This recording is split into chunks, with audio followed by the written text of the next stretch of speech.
Во следниот период низ емисиите на Агенда 35 ќе ги анализираме изборните програми на партиите. Што е она што ќе го понудат на електоратот и како ќе се обидат да ги придобијат нивните гласови. Почнуваме со СДСМ и со анализа на нивната економска програма. Гостинка ни е подпредседателката Сања Лукаревска, но зборуваме и по-генерално за економската кондиција воопшто на земјава. Останете со нас. Сметководителите ги прават последните проверки на годишните биланси на фирмите за лани, но ретко која компанија прикажала значаен раст на приходите или добивките. За кондицијата на реалниот сектор и прогнозите за економијата годинава разговараме со Павле Гацов, даночен консултант. Управата за јавни приходи пак, иако бележи отстапки во полнењето на државната каса во однос на планираното, сепак посочува дека динамиката на собирање на даночни приходи е подобра отколку претходните години. Со директорката Сања Лукаревска зборуваме и за зголемувањето на даночниот долг на граѓаните и фирмите, а како заменик председателка на владеачката СДСМ ја прашавме и какви економски политики се испишуваат во изборната програма. Следете не. Македонските компании ги сумираат резултатите за минатогодишното работење и ако се суди според годишните биланси, истите не може да се пофалат со голем успех. Годината која заврши беше година на преживување, а 2024 ќе биде полоша, особено заради двата изборни циклуси и неколкумесечната политичка неизвестност која предстои. Ова го предвидува Павле Гацов, економски експерт и председател на Сдруженијето на даночни советници, кој клучните економски проблеми ги лоцира во растечката сива економија, непредвидливата економска клима и недостигот на работна сила. Не беа посебно успешни за македонската економија. На некој начин фактички се премостуваше она што остана како проблеми од ковид кризата, енергетската криза, не знам и така натаму, инфлацијата, така да 2023 македонската економија преживуваше.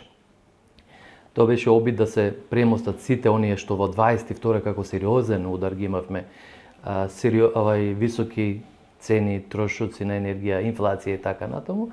Во 23-та известно стабилизирање и намалување, но тоа не беше доволно, се разбира, бидејќи на крајот на криштата имаше и застој во европската економија, во земјите со кои што ние соработуваме на како големи трговски партнери наши, тоа е примерот со Германија, така да ќе повторам дека 23-та не можеме да ја сметаме за посебно успешна година. Дури јас би рекол дека евентуален раст на 2% би бил добар успех со оглед на окружувањето што не затече во 23-та. Тука имаше и некои политики кои не беа на страната на економските субјекти, ќе го споменам солидарниот данок, бидејќи собрани 50 на милиони сепак значат за буџетските приходи сериозен прилив, но од друга страна тоа е одлив за оние што успешно работеле во претходната година и нема да имаат она ликвидност планирана која што ќе значише можеби некакви проекти, можности и така натаму и така натаму. Така да ваквиот кажав инпут во 24-та, сега ако мериме што би очекувале и ако ги додадеме фактите дека 24-та е изборна година, уште помалку ја прави можноста за успех на македонската економија во оваа година слаба. Компаниите се преуморни и исцрпени од честите промени на правилата и непредвидливата бизнис клима, вели Гацов, но и од административните и фискални стеги кои ги наметнува државата. Ние бараме јасни ставови, јасни политики. Значи, промените на правилата на играта додека трае играта се најлошите мерки. Во минатото постојано не се случуваше тоа. Од опозициони партии беше најавено дека ќе се намалуваат даноците. Например, не знам, се зборува дури за стапка 9 или 8%. Таквата мерка ќе биде поздравена од бизнисот, но внимавајте, тоа значи дека и за прибирањето на буџетските приходи треба да се сериозно нападне сивата економија. Значи мора од базенот на сива економија да се зафака повеќе, за да се приберат повеќе пари во буџетот, бидејќи на крајот секоја година буџетските потреби растат. Бараме известна дерегулација, значи се притисокот врз компаниите за разни форми на плаќање, известување, комуникација со државните органи премногу ги стега, односно е преголема стега за бизнисот. Потребна е некаква форма на дерегулација, можеби да се внимава и на оние парафискални давачки во форма на скриени некакви плаќања кои што во ниту еден пропис никаде не се уредени, но некакви регулаторни тела, органи, општини, не знам, па и државата со своите институции наметнуваат некакви давачки, се некаде во насока да се покријат потребите, кажав, на зголемата администрација, да се сопре вработувањето во државната администрација. Значи, процесот на пензионирање да не биде задолжително завршено со замена со нови вработени, внатре да се прави прераспределба, но во исто време, ако се вработуваат само квалитетни кадри. Поставувањето на позицијата на државата е од аспект на тоа колку можеме да прибереме, толку и да трошиме.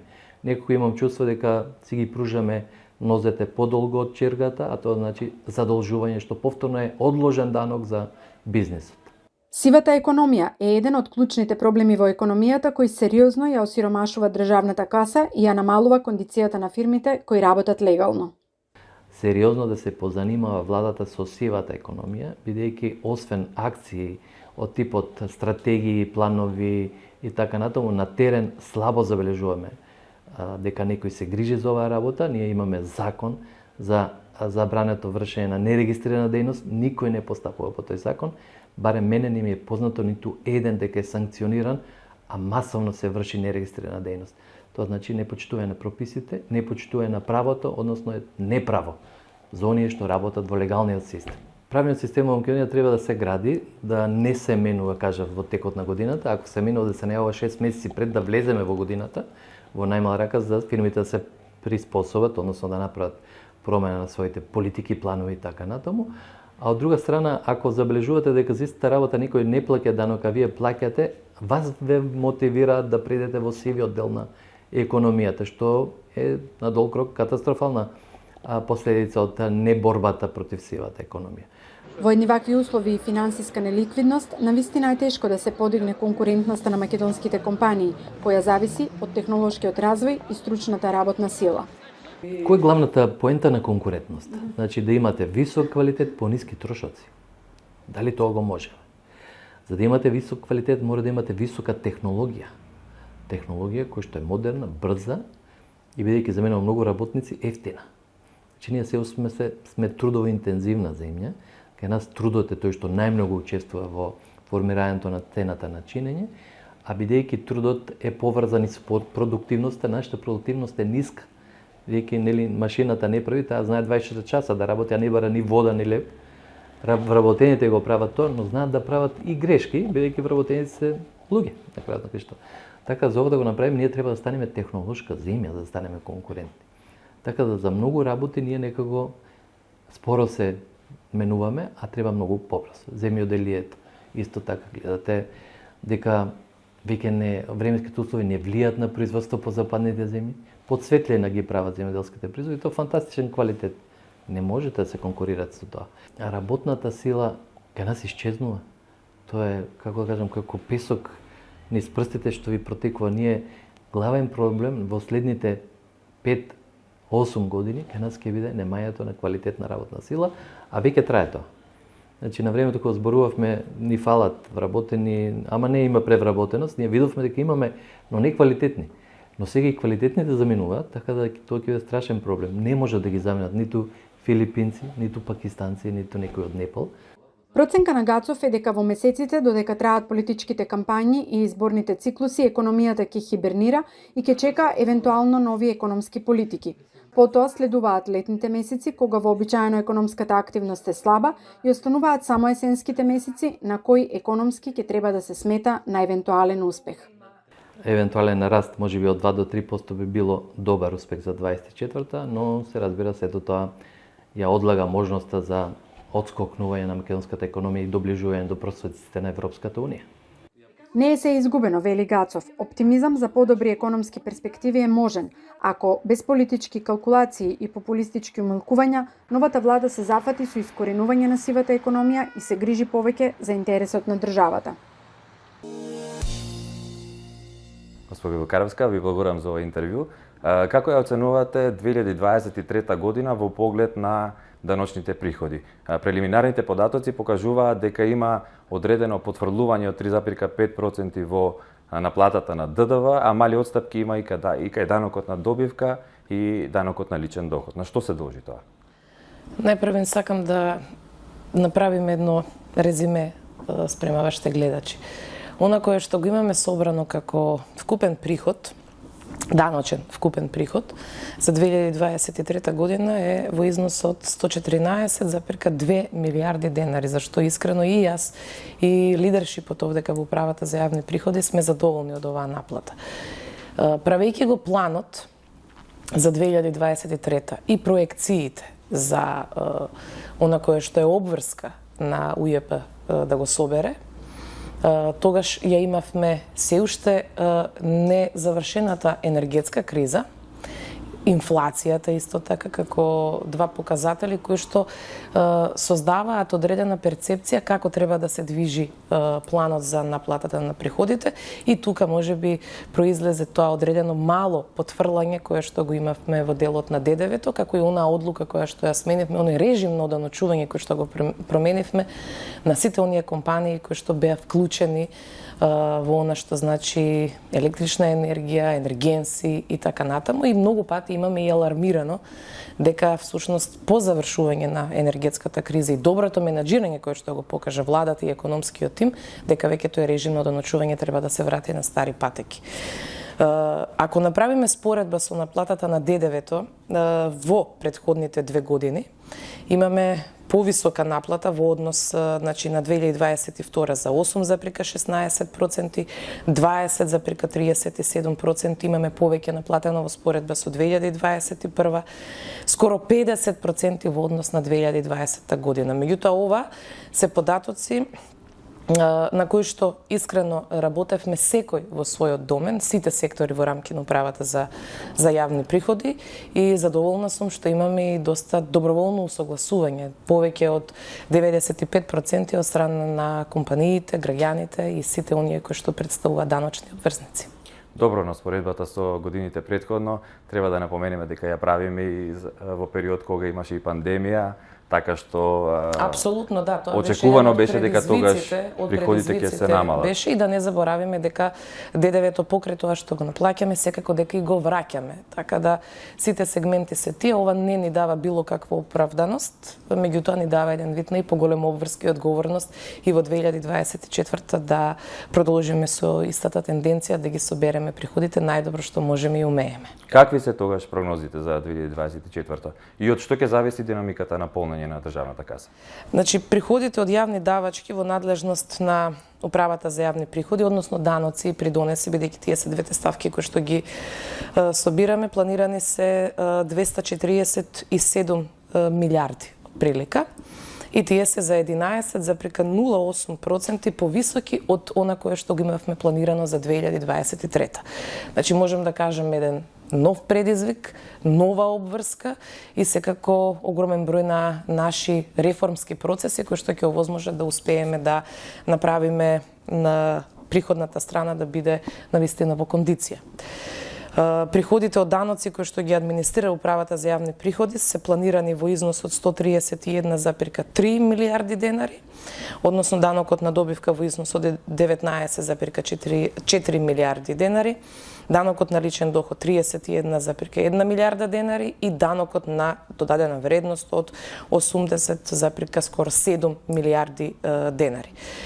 Највисоко учеството е на данокот на додадена вредност со 61,46%, потоа следи данокот на личен доход со 23,7% и данокот на добивка со 14,84%. Значи, управата за јавни приходи во буџетската страна, односно приходната страна на буџетот 67,58% има обврска да собере, од кои што даноците учествуваат со 53,16%, а придонесите со 46,84%. Добро, што покажуваат последните контроли на инспекторите на УЈП? Колку граѓаните и фирмите редовно си ги плаќаат даноците? Например, последните податоци од така наречената црна листа на даночни должници покажува зголемување на даночниот долг и кај граѓаните и кај фирмите. На што се должи тоа? Листата на должници, како една наша обврска согласно Законот за даночна постапка, представува листа на неплаќачи, односно недисциплинирани даночни обврзници. Имавме огромен број на состаноци кои што ги правевме заедно со сите засегнати страни во рамки на она што значат јавни предпријатија и општини, за да најдеме соодветно решение како да се изменаџираат тие долгови.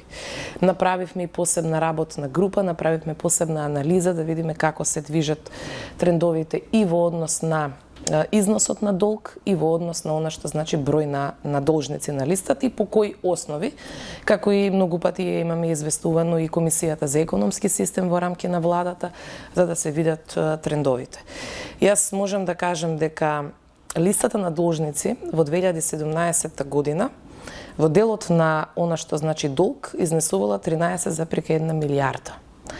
Денес листата во 2024 година, значи имаме 9,9 милијарди денари. Истовремено, предходно, можам да напоменам дека е намален долгот, а истовремено се намалува и бројот на должниците. Во 2023 во први месец, значи за првата листа зборувам, сме имале 7,7 милијарди денари износ кој што е во рамки на листата на должници. Имаме соодветно зголемување во 2024 затоа што имаме два даночни обврзника каде што сме спровеле контрола, каде што сме имале огромен наод и тие два даночни обврзника секако дека допринесуваат за да се зголеми соодветниот износ во рамки на самата листа на должници.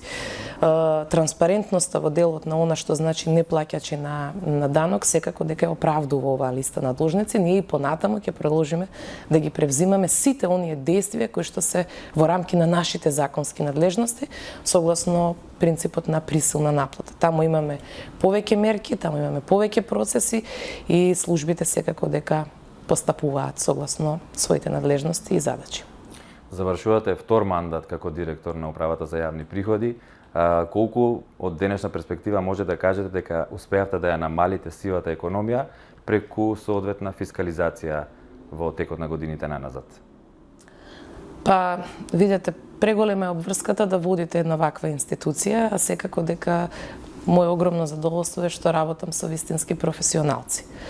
Борбата против сивата економија е соодветен процес кој што и го засега секое општество, кое што секако се стреми за да има возможи на граѓаните и повисок стандард, меѓутоа и да има возможи на компаниите поголема ликвидност. Многу пати имам напоменувано дека само со еден координиран пристап може да успееме да се избориме постепено, чекор по чекор, стратешки со тоа што значи сива економија. И да, постои соодветна стратегија за формализација на неформалната економија, постои соодветен акциски план, постои соодветно тело каде што сме вклучени тука и Министерството за финансии, и за внатрешни работи, како и Управата за финансиска полиција, Царината, Државниот пазарен инспекторат.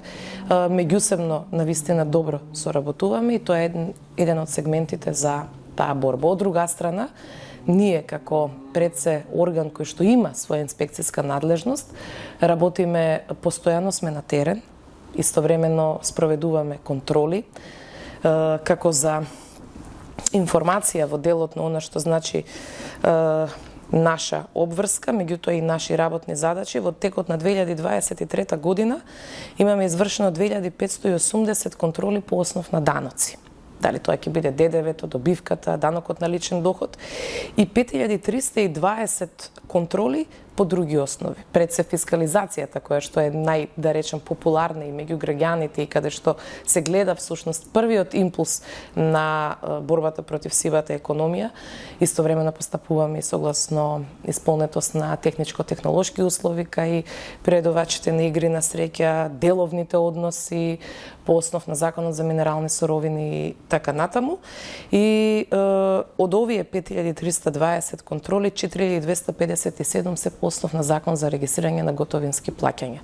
Во оваа прилика сакам да се заблагодарам и на граѓаните кои што преку анонимни пријави, преку јавување во контакт центарот, преку мејлови, по разни начини доставуваат и не информираат дека се уште има даночни обврзници кои што не ги почитуваат законските одредби и ние веднаш постапуваме на терен. Вие сте заменик председател и на владеачката партија СДСМ, се наближуваат парламентарните избори, а сега е време кога се пишуваат и предизборните програми. Колку сте вклучени во овој процес и кои економски политики и мерки ќе им ги понудите на граѓаните овој пат? Јас сум задолжена како заменик председател за програмата, за изготвување на програмата, заедно со еден прекрасен тим на луѓе. Програмата е веќе подготвена.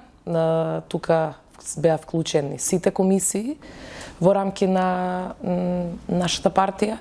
Истовремено беа вклучени различни други поединци, различни чинители, различен дел од представници од невладиниот сектор, сите засегнати страни и различни целни групи. За различни проблеми ги консултиравме, меѓутоа не ги заборавивме и оние наши приоритети кои што сме ги имале и показатели во предходните две програми, она за парламентарните во 2016, како и последната од 2020 можеме.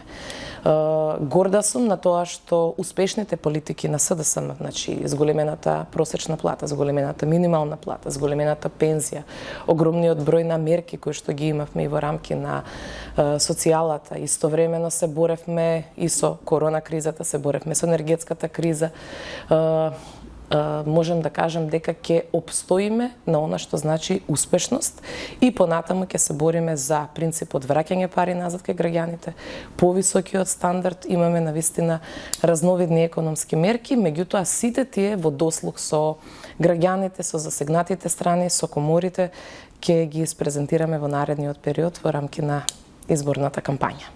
Кога ќе ја промовирате изборната програма или се уште не се знае? Изборната програма најчесто како принцип во СДСМ се промовира на истиот конгрес кога ќе бидат и представени и пратеничките листи.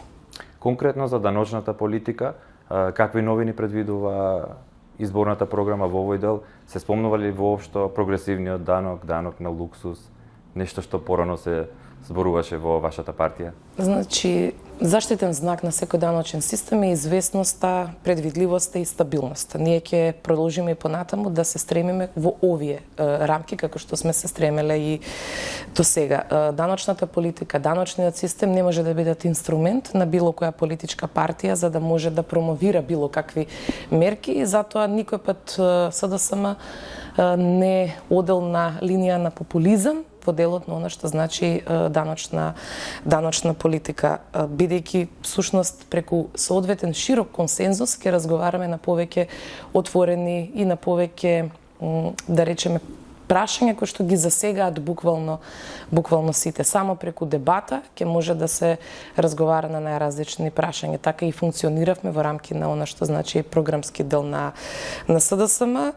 Нема да менуваме, нити пак да зголемуваме даночни стапки, нити па придонеси. Тоа мислам дека е основата, но ќе разговараме за најразлични други прашања со граѓаните во делот на она што значи соодветни даночни ослободувања, даночни олеснувања, како да им помогнеме, затоа што даночната администрација и се она кое што значи дигитализација на процесите, секако ќе овозможат поразвиен даночен систем. Се уште стоиме на реформските процеси на е-фактура и е-фискализација. Меѓутоа, имаме и многу да понудиме, она што значи добар стандард, подобар стандард на граѓаните и секако една конзистентна, стабилна економска приказна. Од денешна перспектива, колку сте задоволни од економските резултати што ги испорачавте од 2017 година до денес? Податоците, например, покажуваат дека просечниот економски раст во овие години е само 1,8%. Знам ке речете дека имаше период на пандемија, надворешни влијанија во однос на геополитички проблеми, меѓутоа сепак овој резултат е далеку од ветените 5% раст што ги збореше поранешниот премиер Зоран Заев. Знаете што, кога пишувавме првична програма во 2016 за парламентарните избори, таа беше пишувана согласно се она кое што го имавме слушнато дека треба да се промени во државата. Пред се од економски аспект. Она што значи ликвидност на компаниите и да не бидат оценувани од било какви други надворешни фактори.